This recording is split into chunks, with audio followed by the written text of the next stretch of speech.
Camera on नहीं होता तो मार देते? जी नहीं, नहीं मारते। वो मेरे भाई जैसे हैं और भाई हैं। मेरा उनके साथ कोई ऐसा पर्सनली रंजिश नहीं है। पिछो पटाखा पड़ेगा तेरे को। क्यों? उतर जा। क्यों? पटाखा क्यों? मार दूंगा मेन रोड पे। तो भैया पिछो। तो मारेगा, मैं अपना फिर इंटरव्यू क्या दे रहा हूँ, तू मेरा अपना दे। अपना बंदा मारा है कल। पिछो जा। कौन सी बात होती है? मैं अपना इंटरव्यू दे रहा हूँ तो अपना दे। मैं बीजेपी का बंदा हूँ। उनका इंटरव्यू स्टार्ट होता है, वो दे रहे हैं नरेंद्र मोदी मुर्दाबाद, बीजेपी मुर्दाबाद। मैंने कहा ओके, सबको हक है बोलने का। जब मेरी बारी आती है, एक दो बारी पीछे से बैक से बोलते हैं नरेंद्र मोदी मुर्दाबाद, बीजेपी मुर्दाबाद, तो मैंने बोला भाई साहब आपका इंटरव्यू हो चुका है, अब मुझे भी हक है बोलने का। 2 बारी हुआ, 3 बारी हुआ, फिर मैं अपनी भावनाओं में बह के अगर मैंने उनको बोला कि मैं चपेट मार दूंगा, उसके लिए मैं क्षमा मांगता हूँ। अब कोई प्रोटेस्ट करे, हम अपने हक की बात करें और ये लोग बोलेंगे हम पटाख मारेंगे। यही बात है, यही गवर्नमेंट है। हर कोई घर से सियासत सीख के नहीं आता, हमें भी बाहर से आके सियासत सीखनी है और सीख रहा हूँ। अभी हमें काफ़ी दूर जाना है, कुछ कमियां हैं होंगी, तो दूर जाना है, उसके लिए मैं क्षमा मांगता हूँ। 40 साल पुरानी हो, आप बोलोगे 2 साल में खत्म होगी, वो नहीं हो सकती। थोड़ा जोर आपको खुद भी लगाना है। पॉसिबल है तब जब हम किसी गुंडे की बात करते हैं जो हाथ से मारने आता है, या किसी के पास कोई वेपन है जो पास आके बाद दूर से ही वो उड़ा देगा, तो उसके लिए मुझे नहीं लगता, उसके लिए माहौल देना पड़ेगा। सरकार से बस यही है कि थोड़ा इनके लिए ट्रेनिंग कैंप्स लगाए जाए, ये थोड़ा ये भी थोड़ा ट्रेन हो जाए ताकि ये भी लड़ सके। लकड़ी छोड़कर जो सब्जी बेच रहा है वो गन रखेगा। 2018 से तो लाइसेंस ही बंद कर दिए सरकार ने, गन के लाइसेंस नहीं दे रहा है। तो एक आतंकवादी से एक कश्मीरी पंडित जो है, जो डरा हुआ है, सहमा हुआ है, मुश्किल में कश्मीर से नौकरी कर रहा है, वो कैसे लड़ेगा?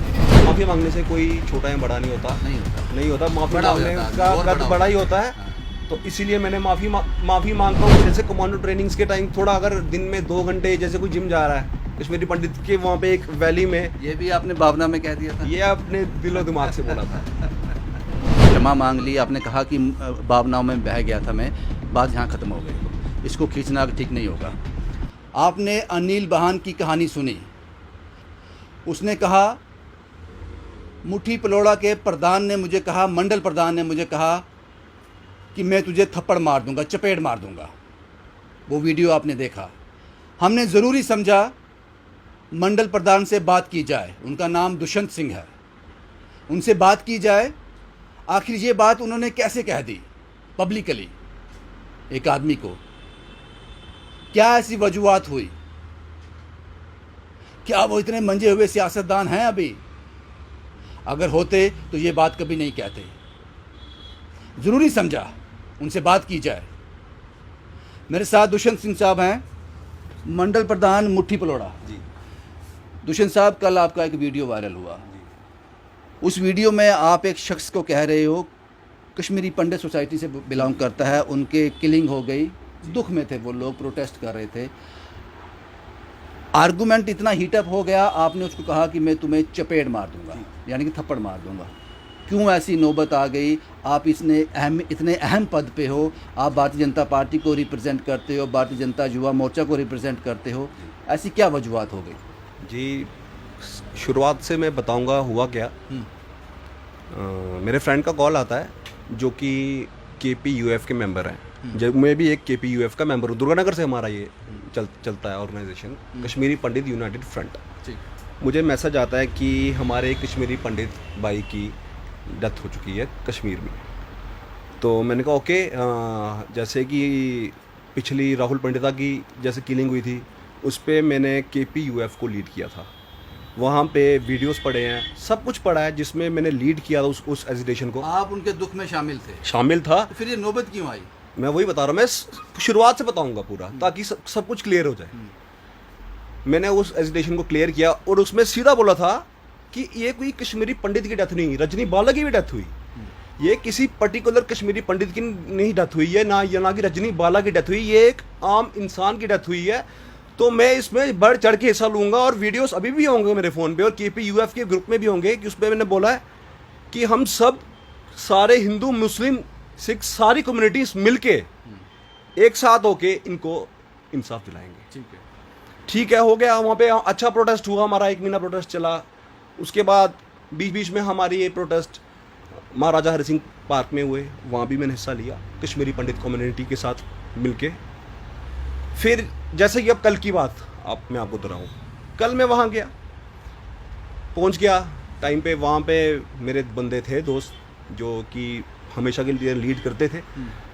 पहुँचने के बाद वहाँ पे कुछ आम आदमी पार्टी के लीडर्स दिखे मुझे, आम आदमी पार्टी के लीडर्स दिखे, तो वो वहाँ पे बोलते हैं बीजेपी मुर्दाबाद, नरेंद्र मोदी मुर्दाबाद, ऐसे नारे लग रहे थे। एडमिनिस्ट्रेशन मुर्दाबाद, चलो ठीक है एडमिनिस्ट्रेशन मुर्दाबाद बोल दिया, लेकिन वहाँ पे जो था जिसके लिए हम आए थे वैसा कुछ मुझे दिखा नहीं। मेरी टीम के लोग कह रहे थे, मैंने उनसे बात की, मेरे एडवोकेट रोहित जी थे वहाँ, मैंने इनसे बात की कि प्रोटेस्ट तो कुछ और था, यहाँ पे सियासी कुछ दे रहे हैं, यहाँ पे सियासत चल रही है, सियासत के लिए हम नहीं आए। अनिल बान जिसको आपने ये कहा कि मैं तुम्हें चपेट मार दूंगा, वो आम आदमी पार्टी से है? जी, उनके फोटोज पड़े हैं फ़ोन में, वो आम आदमी पार्टी से है। ठीक है, उस नौबत क्यों आई साहब? नौबत, आप हाँ इतने- हाँ हाँ, मैं पूरे शुरुआत से बताना चाहता था, आराम से बैठ बात के। समझ आ गई। आप उनके दुख में हमेशा शामिल शामिल रहे हो, हो, उनके कश्मीरी प्रोटेस्ट पर्दों का के हिस्सा दुख में रहते हो। शामिल रहे। कल ऐसा क्या हो गया कि आपने ये बात कह दी? फिर उसके बाद मेरा इंटरव्यू,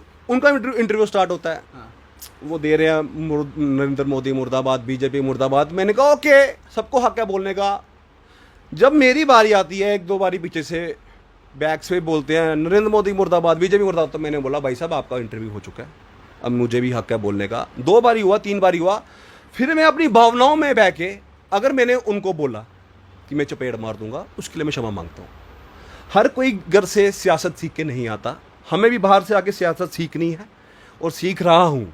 अभी हमें काफ़ी दूर जाना है, कुछ कमियां हैं, कुछ कमियां हैं, होंगी, तो दूर जाना है, उसके लिए मैं क्षमा मांगता हूं। लेकिन मेरे साथ उस टाइम मौजूद थे रोहित जी, आप इनसे पूछ सकते हैं, मेरे फ्रेंड थे जो कि हमेशा लीड करते हैं कश्मीरी पंडित कम्युनिटी के साथ। बचपन से रहा हूं मैं, बचपन के साथ इनके साथ ताल्लुकात रहे, दोस्त मेरे कश्मीरी पंडित रहे हैं।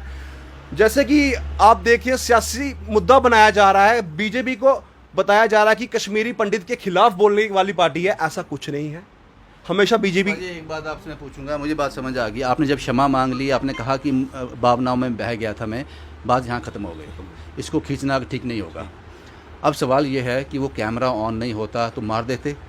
जी नहीं मारते, वो मेरे भाई जैसे हैं और भाई हैं, मेरा उनके साथ कोई ऐसा पर्सनली रंजिश नहीं है, ऐसे दोस्त हैं हमारे। मैं चाहता तो मैंने उनसे कांटेक्ट किया था, तो अगर वो मेरे अभी साथ होते तो बहुत अच्छा होता। जब ये वीडियो वायरल हुआ तो आपको कहीं से, पार्टी से या कहीं से कुछ ऐसे कॉल आए कि भाई गलत बोल दिया, कुछ ऐसा हो गया? कॉल्स कुछ आए थे माफ़ी मांगने के लिए, कि माफ़ी मांगने से कोई छोटा या बड़ा नहीं होता, नहीं होता, नहीं होता, माफ़ी बड़ा हो मांगने जाता है, का और कद बड़ा ही होता है। हाँ। तो इसीलिए मैंने माफ़ी मांगता हूँ उस पर। बाजी मुझे लगता है हमें इस पे बात नहीं करनी चाहिए। अगर आपने इस पे, आपको लगा कि मुझसे गलती हुई है तो इस पे, इसको खींचना ठीक नहीं है, ये बात समझ आती है मुझे। अब दूसरा सवाल ये है कि आपने कहा कि कश्मीरी पंडितों के साथ हम सिक्योरिटी, हर आदमी को सिक्योरिटी नहीं दे सकते, अब इनको खुद लड़ना होगा, खुद अपनी हिफाजत करनी होगी। जी भाजी कैसे? एक आदमी तकड़ी छोड़कर जो सब्जी बेच रहा है वो गन रखेगा? 2018 से तो लाइसेंस ही बंद कर दिए सरकार ने, गन के लाइसेंस नहीं दे रहा है। तो एक आतंकवादी से एक कश्मीरी पंडित जो है, जो डरा हुआ है, सहमा हुआ है, मुश्किल में कश्मीर से नौकरी कर रहा है, वो कैसे लड़ेगा? जी, मैंने लड़ने की बात नहीं की, मैंने कहा थोड़ा सेल्फ डिफेंस के लिए कोई ट्रेनिंग भी कुछ दी जाए, समझ गए आप? ट्रेनिंग कैंप्स, समझ गए आप? क्योंकि जैसे कमांडो ट्रेनिंग्स के टाइम थोड़ा, अगर दिन में 2 घंटे, जैसे कोई जिम जा रहा है कश्मीरी पंडित के वहाँ पे एक वैली में, ये भी आपने भावना में कह दिया था? ये अपने दिलो दिमाग से बोला था। ये पॉसिबल नहीं है। नहीं, कुछ मैंने ऐसे हाँ, ये विचार पॉसिबल है, ये पॉसिबल है तब जब हम किसी गुंडे की बात करते हैं जो हाथ से मारने आता है, या किसी के पास कोई वेपन है जो पास आके बाद दूर से ही वो उड़ा देगा, तो उसके लिए मुझे नहीं लगता, उसके लिए माहौल देना पड़ेगा, जिसके लिए भारतीय जनता पार्टी कोशिश कर रही है। हालांकि आपने ये भी कहा था कि 40 साल पुराना जख्म है, ये 2 साल में नहीं भरेगा, आपने ये भी कहा था, वो उस बात से हम सहमत हैं, वक्त लगेगा। क्योंकि हमें ये भी याद है कि जब से भारतीय जनता पार्टी की सरकार है सेंटर में, 370 हटा, 35 से हटा, एक भी जान ज़ाया नहीं हुई वहाँ पे। और हमने देखा है कश्मीर में छोटी छोटी बात पे, बुरहान वानी की किलिंग्स को लेकर, टेररिस्ट की किलिंग को लेकर सड़कें लाल हो जाती थी। ये बात माननी पड़ेगी, वो माहौल बन रहा है, लेकिन कुछ चीज़ें ऐसी होती हैं जो हज़म नहीं होती। इसीलिए हमने अनिल बान साहब का, मुझे नाम भी उनका अच्छी तरह याद नहीं, अनिल बान साहब का इंटरव्यू किया। वो डरे हुए हैं काफ़ी आपसे, वो कोई खतरा तो नहीं है उनको आपसे? बिल्कुल खतरा नहीं। और अनिल बान जी का कॉल आया था मुझे, अच्छा, तो हमारी बात हुई फ़ोन पे, मैं फ़ोन दिखा भी सकता हूँ अगर आपको चेक करना है। फ़ोन उनका कॉल आया, मेरी बात हुई, अनिल जी ये एक उस जो बात हुई वहाँ पे आपने कॉल किया मुझे, तो मैंने उधर ही हमारा सॉरी जो भी था उन्होंने बोल दिया मुझे। सॉरी पहले उन्होंने बोला क्योंकि उन्होंने मेरा इंटरव्यू डिस्टर्ब किया था, लेकिन फिर भी मैंने बड़ा भाई होके उनको क्षमा माफ़ किया। और शायद अगर उनके दिल में कुछ नहीं होगा तो वो मुझे माफ़ कर दे जो उनको मैंने आप क्या करना चाहते हो सियासत में, कहाँ तक जाना है? लोगों की सेवा करना चाहता हूँ। कुछ चीज़ों पर आपको अंकुश लगाना पड़ेगा। जी लगाएंगे, ज़रूर लगाएंगे। मैं जर्नलिस्ट हूँ, आपका वेल विशर भी चाहता हूँ ऐसे यंगस्टर सामने आए जो समाज की सेवा कर सकें, लेकिन कुछ चीज़ें अभी आपको सीखनी पड़ेंगी। जी ज़रूर सीखने पड़ेंगी और इसमें हम पूरी दिलो दिमाग से उस तैयार। इंटरव्यू मैंने ये भी कहा था, जो अनिल बान साहब का इंटरव्यू हुआ, मैंने ये भी कहा था समाज आगे ही बहुत सी चपेटों से गुजर रहा है। महंगाई की चपेट, जो नौकरियां दी जा रही हैं सरकार के द्वारा उसमें स्कैम की चपेट, जी सिलेंडर 1100 से ऊपर हो गया उसकी चपेट, महंगाई उसमें आ जाती है। तो जो चपेट आप बात कर रहे थे उसका निशान 10 मिनट में ख़त्म हो जाएगा, लेकिन ये जो चपेटें ऑलरेडी पड़ रही हैं। लेकिन बहुत बहुत शुक्रिया हमसे बात करने के लिए, आपने अपना कीमती समय निकाला। और सबसे बड़ी बात दुष्यंत साहब की, इन्होंने अपनी उस बात को डिफेंड नहीं किया, उसको सही साबित करने की कोशिश नहीं की।